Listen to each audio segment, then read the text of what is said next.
Tonight I am privileged to share with us jioni napata fursa ya kushirikisha how to become an investor. Namna gani ya kuwa mwekezaji. How to become an investor. Namna gani ya kufanyika kuwa mwekezaji. Life is all about investment. Maisha yanahusu kuwekezaji. It is what you put into life. Ni kile ambacho unakiweka katika maisha That life will bring back to you. ndicho maisha itakurejeshea. Life Maisha is all about investment. Maisha yanahusiana na uwekezaji. Jesus Christ put it this way. Yesu Kristo alisema namna hii. John chapter 12 verse 24. Yohana 12:24. Except a corn of wheat fall down to the ground and die.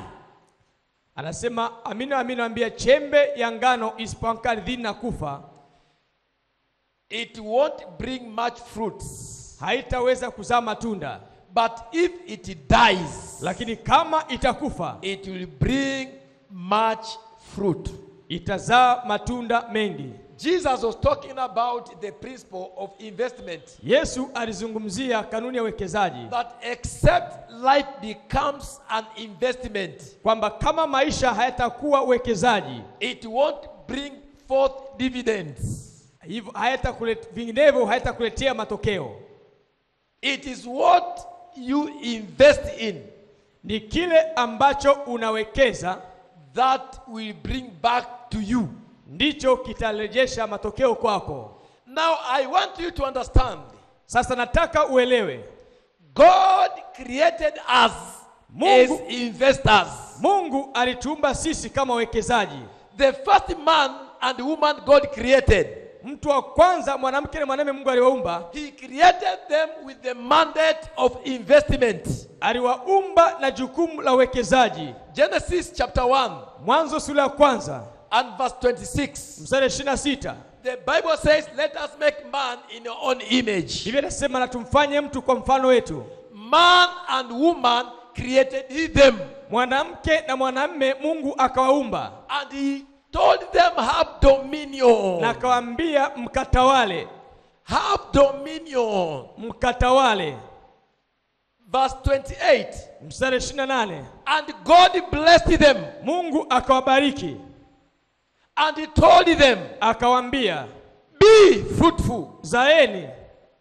And multiply. Na mkaongezeke. And God blessed them. Mungu akawabarikia. There is certain blessing that God had released unto them. Kuna aina fulani ya baraka ambayo Mungu aliwaachia juu yao. With that blessing, wakiwa na baraka hiyo, God mandated them. Mungu akawapatia agizo to multiply it. La kuiongeza.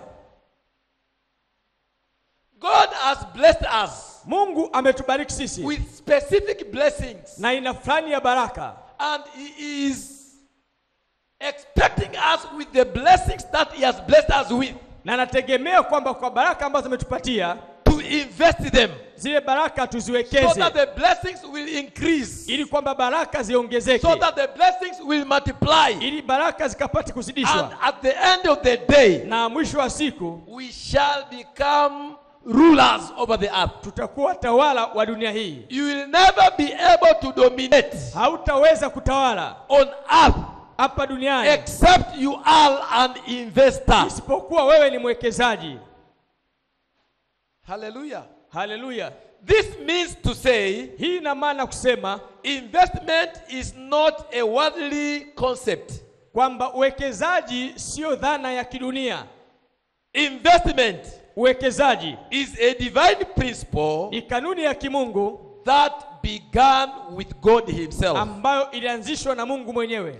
From the beginning, kuanzia mwanzo, God gave man the command to be fruitful. Mungu alimpa mwanadamu agizo la kuwa na uzao and to multiply. Na la kuzidishwa. It means the blessing that God gave unto man. Hii ina maana baraka ambazo Mungu alipatia mwanadamu is the blessing of a seed. Ni baraka ya mbegu. You cannot be fruitful. Huwezi kuwa na uzao except you have a seed in your hand. Isipokuwa una mbegu mkononi mwako. So God created man. Kwa Mungu ambaye mwanadamu and blessed him with a seed. Akambariki na mbegu. And he told them with that seed. Akamwambia kwa mbegu hiyo it should be fruitful lazima uwe na uzao and multiply na ukapate kuzidishwa and increase na ongezeke and grow. na ukakue.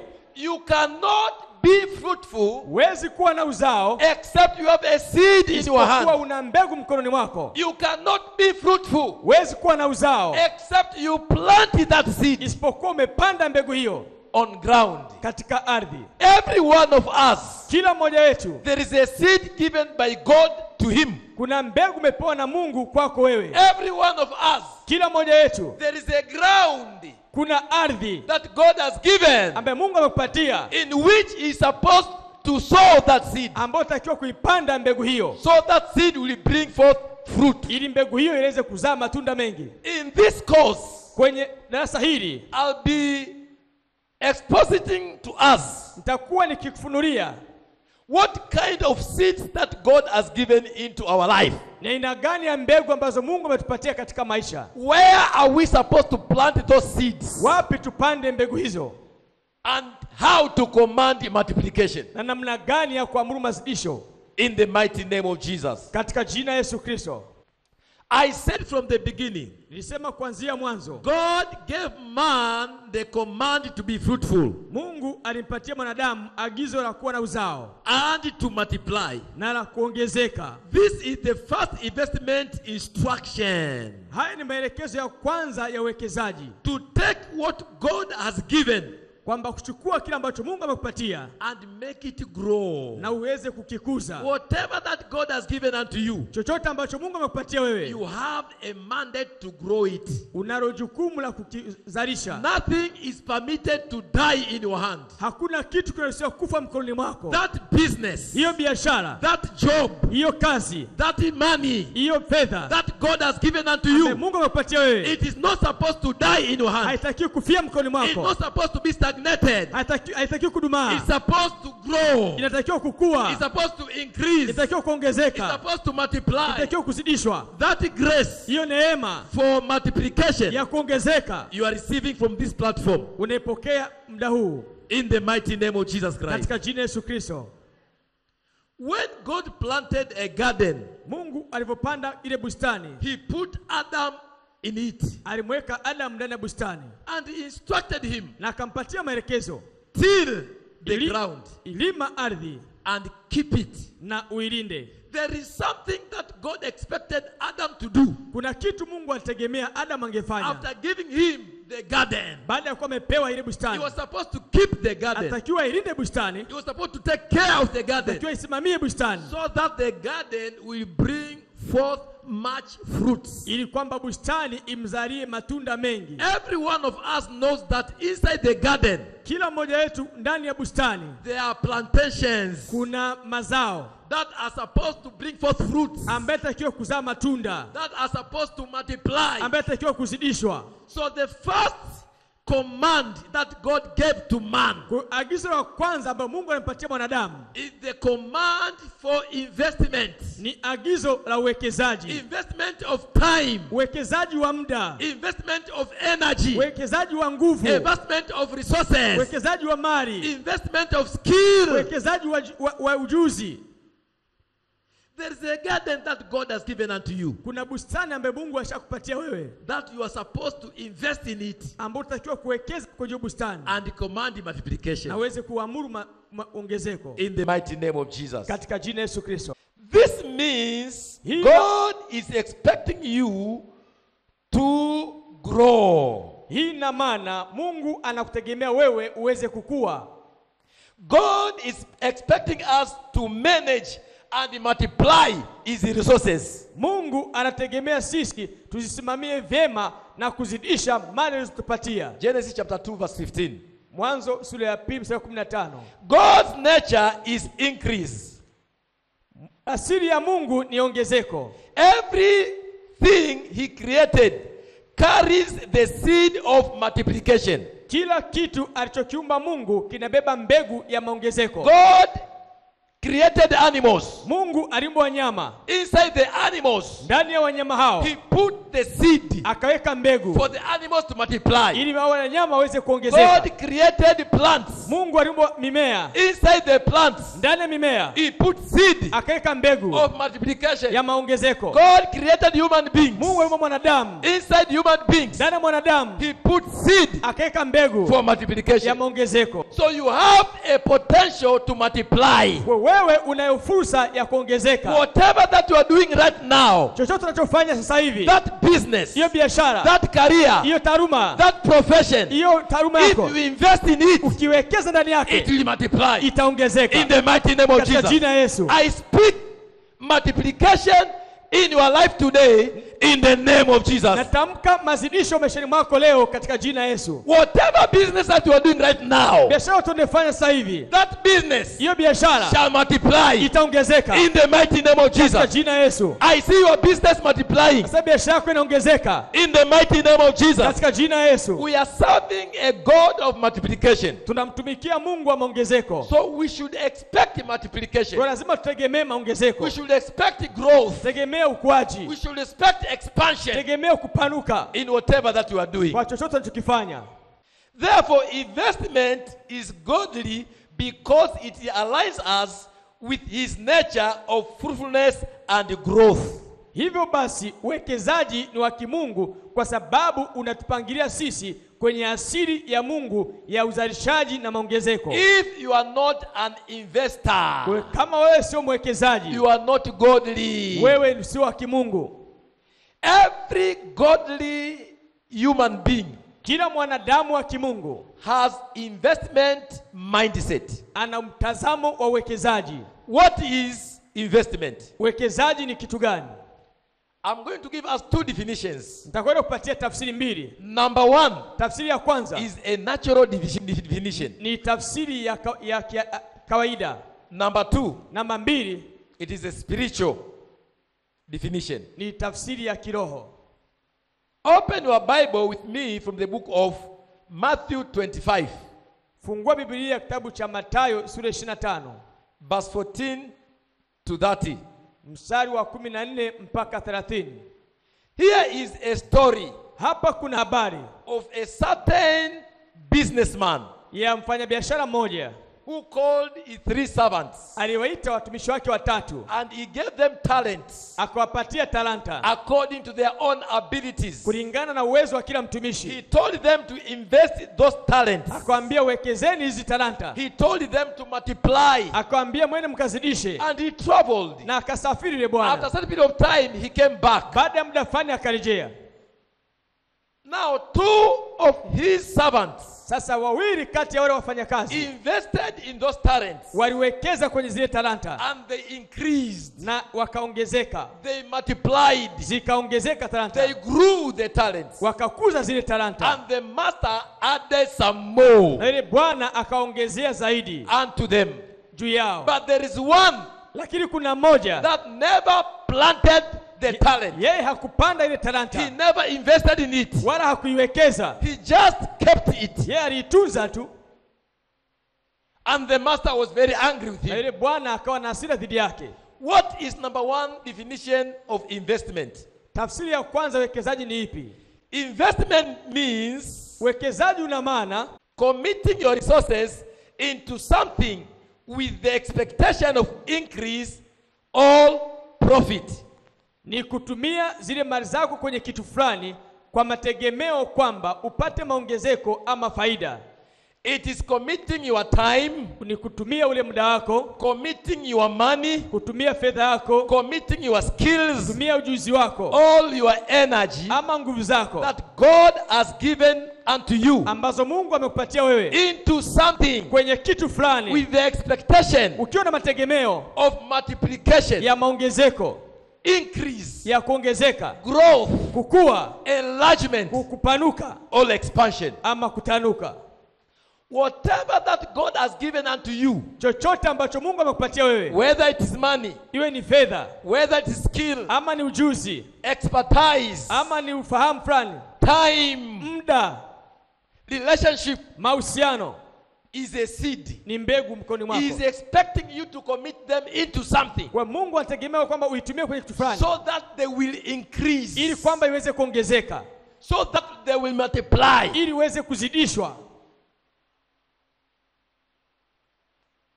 So investment, Kwa uwekezaji it is a deliberate action towards growth and productivity. ni kitendo cha utayari au cha ufahamu ambacho nakifanya kuelekea kwenye maongezeko ama uzalishaji. You invest in order to grow. Unawekeza ili kwamba uweze kukua. You invest in order to expand. Unawekeza ili kuweza kutanuka. You invest in order to become productive. Unawekeza ili kuwa ni mtu mwenye matokeo. God does not give you money Mungu hakupatii fedha so that you keep it. ili kwamba uitunze. He wants you to invest that money Anataka fedha uiwekeze so that the money will multiply. ili kwamba fedha hiyo iweze kuzidishwa. God does not expect you to keep the skill he has given to you. Mungu hatarajii wewe ile ujuzi wako uliopewa He utunze. expects you to invest the skill, Anategemea utumie ujuzi wako, to invest the energy, utumie nguvu yako, to invest the resources. utumie mali za kupatia. Whatever that is given unto you, Chochote alichokupatia, he is expecting you to produce it, anakutegemea kwamba ukitumie kuzalisha, to make it become bigger. kukifanya kiongezeke kwa kikubwa. Number 2 definition of investment Tafsiri ya pili ya uwekezaji is a spiritual definition. ni tafsiri ya kiroho. Spiritually, Kiroho, investment is partnering with God uwekezaji ni kuwa na ubia na Mungu to multiply what he has entrusted to you. ili kuweza kuzidisha kila ambacho Mungu amekuamini na kukabidhi wewe. Investment Uwekezaji is partnering with God ni kufanya ubia na Mungu to multiply kwa ajili ya kuzidisha what he has entrusted to you. kile alichokupatia mkononi mwako. God is a multiplier. Mungu ni mzidishaji. God is not a waster. Mungu sio mharibifu. God never give you something to keep it. Mungu hakupatii kitu ukitunze tu. God gives you something to grow it. Mungu anakupatia kitu uweze kukikuza. That young man, Yule kijana mdogo he received from the master. alipokea kutoka kwa bwana wake, He kept it. akakitunza kile He kitu, never grew it. hakukikuza. God does not give you things to keep. Mungu hakupatii vitu He ukavifiche. gives you talents. Anakupatia talanta, He gives you time. anakupatia muda, He gives you energy. anakupatia He nguvu, gives you various resources anakupatia vitu mbalimbali so that you may invest into them, ili kwamba uweze so kuviwekeza, that you may multiply them. ili kwamba ukavizidishe. This shall become your portion Itakuwa fungu lako in the mighty name of Jesus. katika jina la Yesu Kristo. This parable teaches that God rewards productivity Hii mfano unatufundisha kwamba Mungu anathawabia wanaozalisha and he punishes stagnation. na anatoa adhabu kwa ambao wanadumaza vitu. The two stewards Watumishi wa aina mbili, that multiplied the talents, wale wawili waliozidisha talanta zao, they were rewarded by the master. waliongezewa vitu na bwana wao. So God rewards productivity. Kwa Mungu anathawabia uzalishaji. When you are productive, Unapokuwa mzalishaji, God rewards you. Mungu anakuthawabia. When you are productive, Unapokuwa mzalishaji, God promote you. Mungu anakuinua. But if you are not productive, Lakini kama wewe sio mzalishaji, like that young man kama yule kijana mmoja, who never invested that talent, yeye hakuwekeza zile talanta, he was punished. yeye alipewa adhabu. Listen to me. Nisikilize, If you are not an investor, wewe kama sio mwekezaji, you will suffer in life. utateseka katika maisha, You will struggle in life. utahangaika katika maisha, You will work hard utafanya kazi kwa bidii and nothing will show. na vitu havitafanya The kazi. reason you are stagnated, Sababu kwa nini umedumaa, the reason you are suffering sababu kwa nini unateseka, is because you are not an investor. ni kwa sababu wewe sio mwekezaji. It's because you are a consumer. Wewe ni mlaji tu. Everything that comes your way, Chote kinachokuja upande you wako consume it. unakula chote. You're a waster of time. Wewe unapoteza muda, You're a waster of money. unapoteza fedha, You're a waster of energy. unapoteza You're a nguvu, waster of skills. unapoteza There are some people who have stuffs, kuna watu ambao wana vitu but they don't invest them. lakini hawaviwekezi That's vitu why hivyo. you are suffering. Ndio maana unateseka. May God deliver you Mungu akomboe in the name of Jesus. katika jina la Yesu Kristo. Say with me, Sema na mimi, whatever God has given unto me, chochote ambacho Mungu amenipatia I will invest it. nitakiwekeza. The investors were promoted, Wale wawekezaji waliinuliwa juu, but the wasters were demoted. lakini yule aliyekitunza alishushwa chini. God expects increase. Mungu anategemea maongezeko. He does not expect maintenance. Hategemei kubaki kwenye hali ile iliyokuwepo nayo. What is the purpose of investment? Nini kusudi ama sababu ya kuwekeza? Today I'm just laying a foundation. Leo naweka msingi tu. What is the purpose of investment? Ipi sababu au kusudi la kuwekeza? Number one. Kusudi la kwanza. Number one purpose of investment Kusudi la kwanza la uwekezaji is to multiply what God has given you. ni kuzidisha kile ambacho Mungu amekupatia wewe. To multiply what God has given you. Kuzidisha kile ambacho Mungu amekupatia. Genesis 26 Mwanzo sura 26 and verse 12. na mstari wa 12. The Bible says, Biblia inasema, then Isaac sowed in that land na Isaka akapanda katika nchi ile, and received in the same year an 100-fold, and the Lord blessed him. na kapata mwaka ule vipimo 100 kila kimoja, na Bwana akambariki. During famine, Wakati wa njaa, Isaac Isaka invested his seed. akawekeza mbegu yake. When others were giving explanation, Wengine walipotoa sababu za kutokuwekeza, Isaka decided to take the seed akaamua kuchukua mbegu that God has given unto him. ambaye Mungu amempatia yeye. Instead of eating the seed, Baada ya kula mbegu yote, instead of consuming the seed, baada ya kumeza mbegu he yote, invested it. akaiwekeza mbegu And ile. in the same year, Na mwaka ule ule he harvested akavuna 100-fold. 100 Listen tena. to me. Nisikilize. Each and every one of us Kila mmoja wetu has been given equal opportunity amepewa fursa sawa by God. na Mungu. We have the same opportunity. Tuna fursa zinazofanana wote. When others are explaining away Wengine wakati wanatoa sababu, economic situation, sababu za kiuchumi, environmental situation, habari za hali ya hewa, geographical situation, habari ya there kijiografia, are other people kuna watu who wengine are taking advantage of that environment wanachukua fursa ya mazingira hayo to sow seed. ya kupanda mbegu. It was during famine, Ilikuwa ni kipindi kile cha njaa, it was during lack kipindi cha kukosa, that Isaac sowed, Isaka akapanda, and in the same year na mwaka ule ule he harvested. akavuna. It is only sowers Ni wapandaji who pekee are permitted to harvest. ndio wanaruhusiwa kuvuna. If you are not an investor, Kama wewe sio mwekezaji, you will suffer lack, utakosa, you will suffer want. utapungukiwa. Life only answers to investors. Maisha yanajibu kwa wawekezaji. Ask your neighbor, Muulize jirani you yako, want growth, unataka ukuaji, you want multiplication, unataka maongezeko, you want advancement. unataka kusonga mbele. What are you investing? Je, unawekeza kitu gani? If you are investing zero, Kama unawekeza zero, you will harvest zero. utavuna zero. What are you investing? Wewe unawekeza nini? Tell your neighbor, Mwambie jirani yako, it is time for investment. ni wakati wa uwekezaji. Stop giving excuses. Acha kutoa sababu za kutokufanya. Stop giving explanations. Acha kutoa maelezo marefu. Start investing the little you have. Anza kuwekeza kidogo ulichonacho, And very shortly, na ghafla you will begin to harvest. utaanza kuvuna. As believers, Kama we muamini, are not to look at the environment. hautaki kuangalia mazingira kuzunguka. When the environment is not conducive, Wakati mazingira yanaonekana sio sahihi, that is the right time wakati huo ndio wakati sahihi to invest. wa kuwekeza. You need faith Unahitaji imani to become an investor. ya kuwa mwekezaji. If you look at the environment, Kama utaangalia hali ya you hewa, will never take step of faith hautachukua hatua imani to do something kufanya kitu that will deliver you. ambaye atakomboa. This is the time Huu ni wakati to begin investment. wa kwanza uwekezaji. Turn to your neighbor. Mwambie jirani yako, Tell her or him, mwambie jirani yako, this is the time. huu ni wakati, This is the huu time ni wakati to become an investor. kuwa mwekezaji. I see God raising investors in this church. Naona Mungu akiinua uwekezaji kwenye kanisa hili In the mighty name of Jesus. katika jina la Yesu Kristo.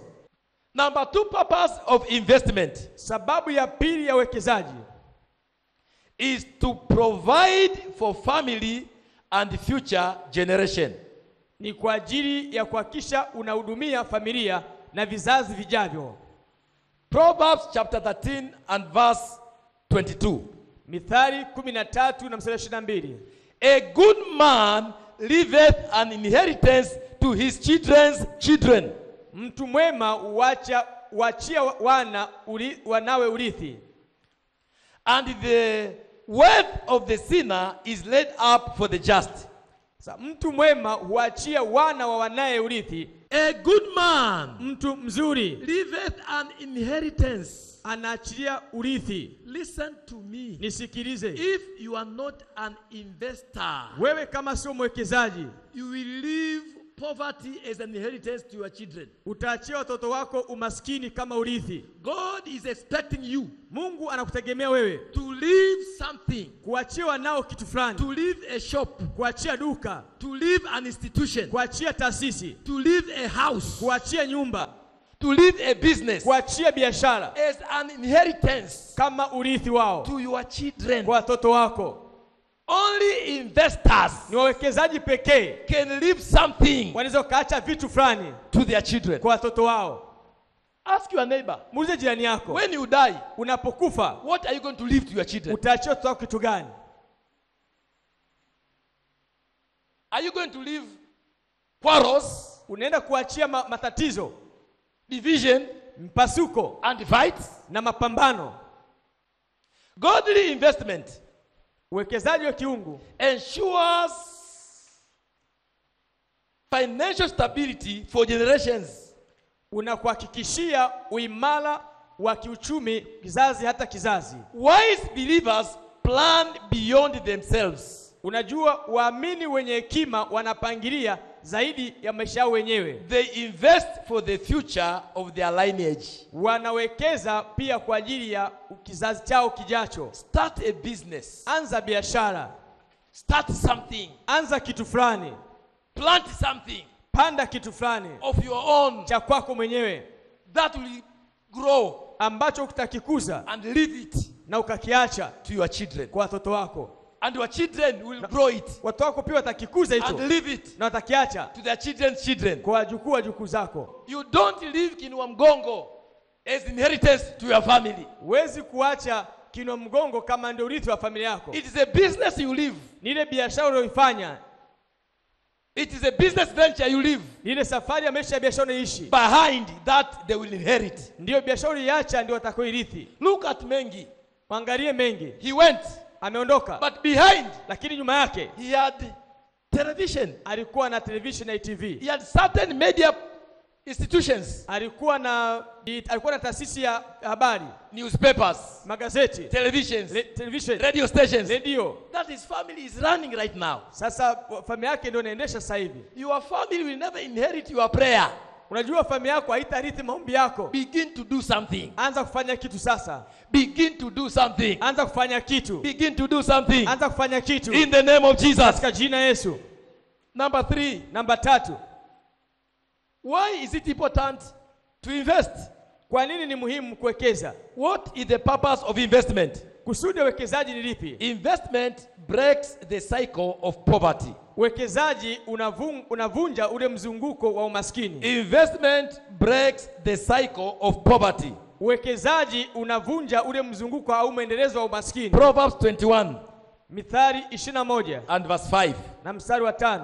The thoughts of the diligent tend only to plenteousness. Mawazo ya wenye bidii huelekea utajiri tu. But of everyone that is hasty only to want. Bali kila mwenye pupa huelekea kwenye uhitaji. Investment is a discipline of diligence. Unajua uwekezaji ni nidhamu ya bidii. People who are diligent, Watu ambao wana bidii. number 1, they plan. Namba 1 wanapangilia. Number 2, they save. Namba 2 wanaweka akiba. Number 3, they invest Namba 3 wanawekeza and grow their na resources, kukuza vitu vyao. thereby breaking the cycle of poverty Hivyo basi wanaweza kuvunja ule mzunguko wa umaskini through consistent efforts. kupitia mwendelezo wenye bidii. If you are not an investor, Wewe kama sio mwekezaji, you will remain poor forever. utabaki maskini milele. You want to break the cycle of poverty, Unataka kuvunja na mzunguko wa maskini, begin to carry an investor mentality. anza kubeba ufahamu wa wekezaji. Your grandfather was not an investor. Babu yako hakuwa mwekezaji, He died in poverty. alikufa katika maskini. Your father inherited poverty. Babako alirithi maskini He huo became a worker, na akawa mfanya kazi, but he was not an investor. na yeye hakuwa mwekezaji. Your father has made you to inherit his poverty. Babako amekufanya urithi umaskini wake. Now you must do something Sasa wewe lazima ufanye kitu to fulani break that cycle of poverty. ili kuvunja huu mzunguko wa You must maskini. begin to invest. Anza kuwekeza, Begin to do something. anza kufanya kitu fulani, Begin to invest. anza kuwekeza, Begin to do something anza kufanya kitu fulani so that you break the cycle of ili poverty. uvunje ule mwendelezo wa maskini. I see poverty broken in your life in the mighty name of Jesus. Naona umaskini ukivunjika maishani mwako katika jina la Yesu. Number 4, Namba 4, purpose of investment kusudi la uwekezaji is to empower kingdom advancement. ni kuwezesha kupeleka mbele ufalme. You cannot become a kingdom advancer Huwezi kuwa mpeleka ufalme wa Mungu mbele except you are an investor. isipokuwa kwamba wewe ni mwekezaji. People who are investor, Watu ambao ni wawekezaji they attract productivity. wanavutia uzalishaji. When they become fruitful, Wanapokuwa na uzao, they have something to give. wana kitu fulani cha kuweza kumtolea Bwana. The Bible makes us to understand Biblia inatufanya kuelewa. in the book of Nehemiah, Kitabu cha Nehemia chapter 2 and 20. mstari wa sura 2 mstari 20. Out of what God has prospered us, Kutoka kwenye vile ambavyo Mungu ametufanikisha, we will rise tutainuka and build. na kujenga. So only investors Kwa hiyo ni wawekezaji pekee can finance ndio wanaweza wakawezesha or support au kuwezesha kingdom projects. miradi ya kifalme. You cannot become a kingdom financer Huwezi kuwa mtoa fedha kwenye ufalme from your salary. kutoka kwenye mshahara wako. You will crash. Utaanguka. Your salary is not enough to advance the kingdom. Mshahara wako hautoshi kupeleka ufalme wa Mungu mbele. You need real money. Unatakiwa upate fedha Real halisi. money comes from investment. Fedha halisi zinakuja kupitia Look uwekezaji. at all the people that advanced the gospel We angalia watu ambao wanapeleka mbele ufalme wa Mungu. in the Bible. Kwenye Biblia They were investors. walikuwa na uwekezaji. They had real money Walikuwa na fedha halisi that was coming ambazo kwa from zinatoka the investment. kutoka kwenye uwekezaji wao. I see God using you Naona Mungu akikutumia wewe to support the gospel, kuwezesha injili, but you need to invest. lakini unatakiwa kuwekeza. Many people who are fighting the gospel of prosperity, Watu wengi ambao wanapambana injili ya they are mafanikio, not investors. wao sio wawekezaji, They are poor. ni maskini, They are struggling. wanateseka. Now, because of the struggles, Sababu ya mahangaiko yao, they think the church want to steal from them. wanadhani kwamba kanisa nataka waibie. If you are not an investor, Wewe kama sio you will mwekezaji, carry poverty mentality. unabeba mtazamo wa umaskini. People who have money, Watu wenye they fedha don't struggle with the gospel of prosperity hawahangaiki kupambana na injili ya mafanikio, because they have what to give. sababu wana kitu cha kumtolea Bwana. From today, Kutoka leo you'll have something to give utakuwa na kitu cha kutoa in the name of Jesus. katika jina la Yesu. But you can't have something to Lakini give huwezi kuwa na kitu cha kutoa until you have something you are producing. mpaka uwe na kitu cha kuzalisha. You can't become a producer Huwezi kuwa mzalishaji except you are an investor. isipokuwa wewe ni mwekezaji. Number 5 reason Sababu ya 5 for investment ya uwekezaji is to express stewardship. ni kudhihirisha utumishi. To express stewardship. Kudhihirisha utumishi. Luke 16 Luka 16 verse 10 to 12. mstari wa 10 mpaka 12. Whatever that we have Chochote tulicho nacho belongs to God. ni cha Mungu. We are managers Sisi ni wasimamizi tu of God's resources. wa mali za Mungu. The silver Fedha and the gold na dhahabu belongs unto him. ni za Mungu. God is only giving unto us Mungu anatupatia tu in order to manage. ili kwamba tuzisimamie. Now, if you eat everything, Kwa kama utakula kila kitu, it means you Hina are maana. not a good steward. wewe sio mtumishi mzuri. So unless you multiply what God has given unto you, Kwa kama hautazalisha ambacho Mungu amekupatia, you cannot support the kingdom. huwezi kupeleka mbele ufalme. We are managers of God's resources. Sisi ni wasimamizi wa mali za Mungu. When you are faithful Unapokuwa in mwaminifu the 10 that God has given unto na you, vile 10 ambazo Mungu amekupatia, He will give you 20. atakupatia 20. God is giving you 10 Mungu amekupatia 10 so that you eat 8 ili uweze kula 8. and the 2 Zile 2 you give back to Him umrudishie yeye so that He multiplies it ili aweze kuzidisha and give it back to you. na kurudishie tena. If you are faithful Ukiwa mwaminifu in the little that God has given unto kwenye you, vichache ambavyo Mungu amekupatia, He will multiply it back to you. atavizidisha na If you are kurudishia. faithful in that time, Ukiwa mwaminifu katika faithful in that money, ukiwa mwaminifu kwenye fedha, faithful in that energy, mwaminifu kwenye faithful in nguvu, that resource, kwenye hiyo mali, God will keep on multiplying it. Mungu ataendelea kuzidisha na kuzidisha In Jesus' precious name. katika Yesu wa Kristo. What are the wrong beliefs Je, ni imani zipi mbovu that are contrary to investment? ambazo zinapingana na uwekezaji? These are the reasons Hizi ndio sababu why many are not investors. kwa nini watu sio wawekezaji. Number 1, Sababu ya kwanza, investment is only for the rich. wanazania kwamba uwekezaji ni kwa ajili ya matajiri pekee, Investment is only for the rich. kwamba uwekezaji ni wa matajiri pekee. Zechariah chapter 4 Zakaria sura ya 4 and verse 10. na mstari wa 10. The Bible says, Biblia inasema, who has despised ni nani aliyedharau the days of small beginnings? siku za mwanzo mdogo? Every rich man that you see today Kila tajiri unayemwona leo began literally. alianza sehemu moja There was ndogo. a day he was like you. Kuna wakati alikuwa kama wewe. He never despised that small thing. Hakudharau ule mwanzo mdogo. That small time he had. Ule muda mdogo alikuwa That nao. small money he had. Ile fedha ndogo alikuwa That nayo. small property he had. Ile bidhaa ndogo alikuwa nayo. He invested it. Aliwekeza. And that thing grew. Hicho kitu And he kikakua, multiplied. kikaongezeka And he made him rich. na kikamfanya kuwa tajiri. Listen to me. Isikilize. You do not need to be rich Hauhitaji kuwa to tajiri become an investor. ili ndio ufanyike kuwa mwekezaji. Just begin from where you are. Wewe anza kwenye hatua ulionayo sasa hivi. If that 5,000 you invest it, Kama utawekeza hiyo shilingi 5,000, you invest it, utaiwekeza. you start with groundnut Unaanza na karanga of 5,000, za 5,000, it will become 15,000. itakuwa 15,000. You invest 15,000, Unawekeza 15,000, it will become 30. inakuwa 30,000. Don't despise small beginnings. Usidharau mwanzo wako mdogo. Don't despise small capital. Usidharau mtaji mdogo. Everything big Kila kitu kikubwa began small. kilianza chini kidogo kidogo. Every city you see today Kila mji unaona leo began as a village. ilianza kama kakijiji. Wrong belief system number 2. Ule ufahamu mbovu mwingine namba 2. They say investment is risky. Wanasema kwamba wekezaji ni hatari. There are people who think that investing is risky. Kuna watu wanadhania kwamba kuwekeza ni hatari. It is more riskier Unajua ni hatari sana not to invest kutokuwekeza than to invest. kuliko kuwekeza. You say, what about if this seed I'm planting, it Unasema, doesn't grow? unasema vipi kama mbegu hii kiipanda isipokuwa?